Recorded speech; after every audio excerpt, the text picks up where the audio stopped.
በእስራኤልና በሊባኖስ መካከል የ10 ቀናት የተኩስ አቁም ስምምነት መጀመሩን ተከትሎ በሊባኖስ ታላላቅ ደስታ ሆኗል። የዓለም አቀፉ ማህበረሰብ የተሻለ ሲል የጠራው ስምምነት ምን ይመስላል የሚለውን በመረጃችን አካተንላችኋል። በሌላ በኩል በኢንዶኔዥያ ምዕራብ ካሊማንታን በደረሰ የሄሊኮፕተር አደጋ የ8 ሰዎች ህይወት ማለፉን ባለስልጣኑ አስታውቋል። የአደጋው ሁኔታ ምንድነው? በምን ሁኔታ ተከሰከሰ የሚለውን በመረጃችን አካተንላችኋል።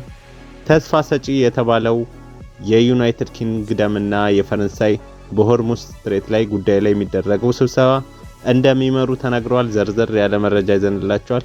ከኛ ጋር አብረው ይሁኑ።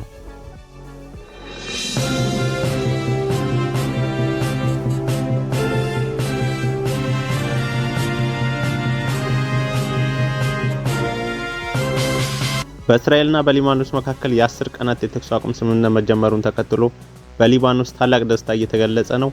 የተኩስ አቁሙ ተግባራዊ መሆን ሲጀምር በቤይሩት የደስታ ተኩስ ተሰምቷል። ይሁን እንጂ የሊባኖስ ጦር የስምምነቶቹን ጥሰቶቹ መኖራቸውን ገልጿል።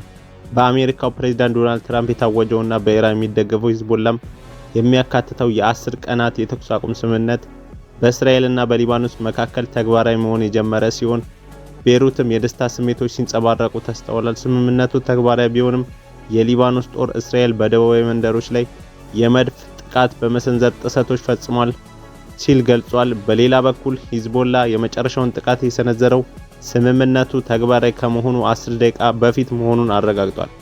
የሊባኖስ ባለስልጣናት ስምምነቱን እንደ ዋነኛ የጦርነት ግብ በመቁጠር በደስታ ተቀብለውታል። ትራምፕም የሁለቱን ሀገራት መሪዎች ለታሪካዊ ውይይት ወደ ዋይት ሃውስ ጋብዘዋል። ይህ በእንዲህ እንዳለ እስራኤል በሊባኖስ ግዛት ውስጥ ካለው የደህንነት ቀጠና እንደማትወጣ እየገለጸች ስትገኝ በሊባኖስ ሁሉ የደስታው ድባብ እየታየ ሲሆን እኩለ ሌሊት ላይ ነዋሪዎች ስምምነቱን ለማክበር ወደ አየር ተኩስ በመተኩሳቸው በቤይሩት የተኩሱ ድምጽ አስተጋብቷል ሲሉ የአይን እማኞች የተናገሩ ይገኛሉ። የተፈናቀሉ ቤተሰቦች ስምምነቱን መጽናቱ እስኪረጋገጥ ድረስ ወደ ቤታቸው እንዳይመለሱ ባለስልጣናቶች ቢያስጠነቅቁም ወደ ደቡብ ሊባኖስ እና ወደ ቤይሩት ደቡባዊ ዳርቻዎች መንቀሳቀስ ጀምረዋል። የሊባኖስ ጦር አርብ ዕለት ማለዳ ላይ እንደገለጸው እስራኤል የተኩስ አቁም ስምምነቱ ተግባራዊ ከሆነ በኋላ በርካታ የደቡባዊ ሊባኖስ መንደሮች ላይ አልፎ አልፎ የመድፍ ጥቃት በመሰንዘር ስምምነቱን ጥሳለች ቢልም የእስራኤል ጦር ግን እስካሁን በእነዚህ ክሶች ላይ የሰጠው አስተያየት የለም። ሂዝቦላ ሐሙስ ዕለት በእስራኤል ላይ የፈጸመቻቸውን ወታደራዊ እርምጃዎች የሚዘረዝር ረጅም መግለጫ አውጥቷል። ቡድኑ እንደገለጸው የመጨረሻውን ጥቃት የሰነዘረው በአካባቢው ሰዓት አቆጣጠር ከምሽቱ 11:50 ላይ ሲሆን ይህም የተኩስ አቁሙ ተግባራዊ ከመሆኑ ከ10 ደቂቃ በፊት ነው ሲል ተናግሯል። ትራምፕ ሂዝቦላ የተኩስ አቁም ስምምነት እንዲያከብር የሚያሳስብ መልእክት በማህበራዊ ሚዲያ የለጠፉ ሲሆን በዚህም ወሳኝ ወቅት ሂዝቦላ መልካም ምግባር እንደሚያሳይ ተስፋ አድርጋለሁ፣ እንዲህ ካደረገ ለነርሱ ታላቅ ወቅት ይሆናል ሲሉ የተናገሩ ሲሆን ከእንግዲህ ግድያ ይብቃ፣ በመጨረሻም ሰላም መውረድ አለበት ሲሉ በትሩዝ ሶሻል ገጻቸው አስፍረዋል። በኢራን የሚደገፈው የሊባኖስ ቡድን መጋቢት 2 ቀን ቴህራንን በመደገፍ ግጭቱ ከተቀሰቀሰበት ጊዜ ጀምሮ በእስራኤልና በሂዝቦላ መካከል ውጊያ ሲካሄድ የቆየ ቢሆንም ይህም በጎረቤታማ ሀገራቱ መካከል ካለፈ ትልቁ ግጭት ከ15 ወራት በኋላ እስራኤል በሊባኖስ ላይ ጥቃት እንድትሰነዝር አድርጓል። የእስራኤሉ ጠቅላይ ሚኒስትር ቤንጃሚን ኔታንያሁ ለተኩስ አቁሙ የተስማሙት ከሊባኖስ ጋር ያለውን የሰላም ጥረት ለማራመድ እንደሆነ ቢናገሩም የእስራኤል ወታደሮች ግን በሊባኖስ ግዛት ውስጥ ካለው የደህንነት ቀጠና እንደማይወጡ ገልጸዋል። የሊባኖስ ጠቅላይ ሚኒስትር ናዋፍ ሰላም አዋጁን በደስታ ተቀብለውታል። የተኩስ አቁሙን ስምምነቱን ጦርነቱ ከተጀመረበት የመጀመሪያው ቀን ጀምሮ ስንከታተለው የነበረ የማዕከላዊ የሊባኖስ ጥያቄና ማክሰኞ ዕለት በአሜሪካና በሊባኖስና በእስራኤል ባለስልጣናት መካከል የተካሄደው ስብሰባ ዋና ግብ መሆኑን ገልጸዋል። ትራምፕ በተጨማሪም የእስራኤልና የሊባኖስ መሪዎች ወደ ዋይት ሃውስ የጋበዙ ሲሆን ይህም ከ1983 ወዲህ ሀገራቱን መካከል የሚደረግ የመጀመሪያው ትርጉም ያለው ውይይት እንደሚሆን ተናግረዋል። የኢራን የውጭ ጉዳይ ሚኒስተር የተኩስ አቁም ዜናውን በደስታ የተቀበለው ሲሆን ይህም የቀጠናዊ ጦርነት ለማቆም ከአሜሪካ ጋር የተደረሰ ሰፊ ስምምነት አካል መሆኑን ገልጿል። ኳታር፣ ዮርዳኖስና ባህሬንም በእስራኤልና በሊባኖስ መካከል የተደረገውን ግጭት ማቆም እንደሚደግፉ በመግለጫዎቻቸው አውጥተዋል። የተባበሩት መንግስታትም ዋና ጸሐፊ አንቶኒዮ ጉተሬዝ በእስራኤልና በሊባኖስ መካከል የተኩስ አቁም ስምምነት በደስታ እንደሚቀበሉና የዩናይትድ ስቴትስን ስለረዳችኝ ያመሰግናለሁ ብለው በቃል ተናግረዋል። ይህ ለግጭቱ የረጅም ጊዜ መፍትሄ ለማግኘት የሚደረገው ድርድር መንገድ እንደሚጠርግ እና በክልሉ ዘላቂና ሁሉም አቀፍ ሰላም ለማምጣት ለሚደረገው ቀጣይ ጥረት አስተዋጽኦ እንደሚያደርግ ተስፋ አድርጋለሁ ሲሉ ጉተሬዝ በሰጡት መግለጫ ተናግረዋል። እንዲሁም ሁሉም ወገኖች የተኩስ አቁምን እንዲያከብሩና ሁልጊዜ ዓለም አቀፍ ሕግን እንዲያከብሩ አሳስባለሁም ብለዋል። በተያያዘም የፓኪስታን ጠቅላይ ሚኒስትር ሻህባዝ ሻሪፍ በሊባኖስ የተደረሰውን የተኩስ አቁም ስምምነት አቀባበል ያደረጉለትን ሲሆን ይህም ለዘላቂ ሰላም መንገድ ይከፍታል የሚል ተስፋቸውን ገልጸዋል። ሻሪፍ በኤክስ ገጻቸው ላይ ባሰፈሩት ጽሑፍ በሊባኖስ የተደረሰው የተኩስ አቁም አዋጅ በደስታ እቀበላለሁ፣ ይህም ለዘላቂ ሰላም መንገድ ይጠርጋል የሚል ተስፋ አለኝ ብለዋል። አክለውም ይህ እርቅ ስምምነት በፕሬዝዳንት ዶናልድ ትራምፕ መሪነት በተደረጉ ደፋርና ጥበብ የተሞላባቸው ዲፕሎማሲ ጥረቶች የተገኘ ነው ሲሉ ገልጸዋል። ፓኪስታን ለሊባኖስ ሉዓላዊነት እና የግዛት አንድነት ያላትን የማይናወጥ ድጋፍ በድጋሚ ታረጋግጣለች ያሉት ጠቅላይ ሚኒስትሩ ኢስላማባድ በቀጠናው ዘላቂ ሰላም ለማምጣት የሚደረጉ ጥረቶች መደገፏ እንደምትቀጥል አክለዋል።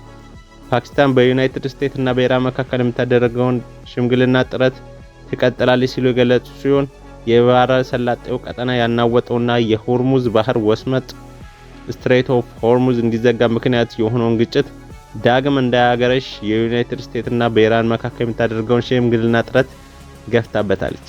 ጠቅላይ ሚኒስትሩ ሻህባዝ ሻሪፍ ከኳታር አሚር ጋር ለመወያየት በዶሃ የተገኙ ሲሆን በቀጠና ያለውን ውጥረት ማርገብና የዓለም አቀፍ የነዳጅ አቅርቦት መስመር ደህንነቱን ጠብቆ እንዲቀጥል ማድረግ በሚቻልበት ሁኔታ ላይ ተወያይተዋል። እንዲሁም ባለፈው ሳምንት መጨረሻ በኢስላማባድ የተካሄደውን የሰላም ንግግር ያለ ስምምነት ቢጠናቀቅም ፓኪስታን አሁንም ሁለተኛ ዙር የፊት ለፊት ድርድር ለማዘጋጀት እየጣረች ትገኛለች።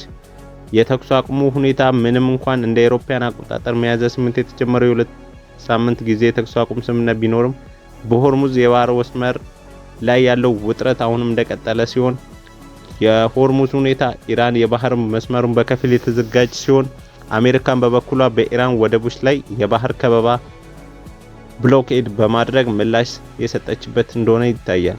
ይህ ሁኔታ በዓለም አቀፍ የነዳጅ ገበያ ላይ ከፍተኛ ተጽዕኖ ማሳደሩን የቀጠለ ሲሆን ፓኪስታንም ይህንን ዲፕሎማሲያዊ ጥረት እያደረገች ያለችው ግጭቱን ወደ ሙሉ ጦርነት እንዳያመራና የቀጠናው ደህንነት እንዳያናጋ በሚል ስጋት መሆኑን ተገልጿል። ዩናይትድ ኪንግደምና የፈረንሳይ በሆርሙዝ ወሽመጥ ወይም ስትሬት ኦፍ ሆርሙዝ ጉዳይ ላይ ለሚደረገው ስብሰባ የመሪ ሚናውን ለመጫወት የተዘጋጁ ሲሆን ዋናው ዕቅዳቸው በሆርሙዝ ስትሬት ያለውን የነጻ መርከብ ጉዞ ፍሪደም ኦፍ ኔቪጌሽን ወደ ነበረበት ለመመለስ የሚደረጉ የጋራ ጥረቶችን ለመወያየት ዛሬ ከአጋሮቻቸው ጋር የሚደረገውን ስብሰባ በሊቀመንበርነት ይመራሉ። ቴህራን አሜሪካና እስራኤል ጥቃቶች ምላሽ ለመስጠት በሚል በኢራን የባህር ዳርቻ የሚገኘውን ወሳኝ የውሃ መስመር የዘጋችውና አሜሪካን በበኩሏ በኢራን ወደቦች ላይ ራሷን ከበባ ብሎኬድ የዘጋጅ መሆኑ ይህ ሁሉ ድርጊት ደግሞ የዓለም አቀፍ ነዳጅ ዋጋ እንዲንር አድርጓል። በዛሬው ከሰዓት ስብሰባ ላይ 40 ያህል አጋሮች ይሳተፋሉ ተብሎ እንደሚጠበቅ የኪር ስታርመር ቢሮ ገልጿል። አክሎም መሪዎቹ በቀጠናው ያለውን ደካማ የተኩስ አቁም ስምምነት በመደገፍና በሆርሙዝ በኩል ያለውን የንግድ መርከቦች መስመሮች ለረጅም ጊዜ እንዲከፈቱና ደህንነታቸው እንዲጠበቅ በማድረግ ላይ ያተኩራሉ ሲሉ ተናግረዋል። ስታርመር በስብሰባው ላይ የባህር ወስመሩ ያለ ምንም ቅድመ ሁኔታ በአስቸኳይ መከፈት ዓለም አቀፍ ኃላፊነት ነው ብለው የተናገሩ ሲሆን ኤኤፍፒ ባየው እና ከኤልዜ በተላከው ጥሪ ወረቀት መሰረት የመርከብ ጉዞ ነጻነትን ለማረጋገጥ ሲባል ጥብቅ መከላከያ የሆነው ባለብዙ ብሔራዊ ወታደር ተልዕኮ ሊሰማራ እንደሚችልበት ሁኔታም ይወያያሉ ተብሎ ይጠበቃል። ይህ በእንዲህ እንዳለ በኢንዶኔዥያ ምዕራብ ካሊማንታን በደረሰ ሄሊኮፕተር አደጋ የ8 ሰዎች ሕይወት ማለፉን ባለስልጣናት አስታውቀዋል። በኢንዶኔዥያ ምዕራብ ካሊማንታን ግዛት አንዲት ሄሊኮፕተር ተከስክሳ በውስጧ የነበሩ 8 ሰዎች መሞታቸው ባለስልጣናት ዛሬ አርብ ያስታወቀ ሲሆን የፍለጋ ቡድኖቹ አስክሬኖችና ሄሊኮፕተሮችን ስብርባሪዎችን ለማንሳት ጥረት እያደረጉ ይገኛሉ።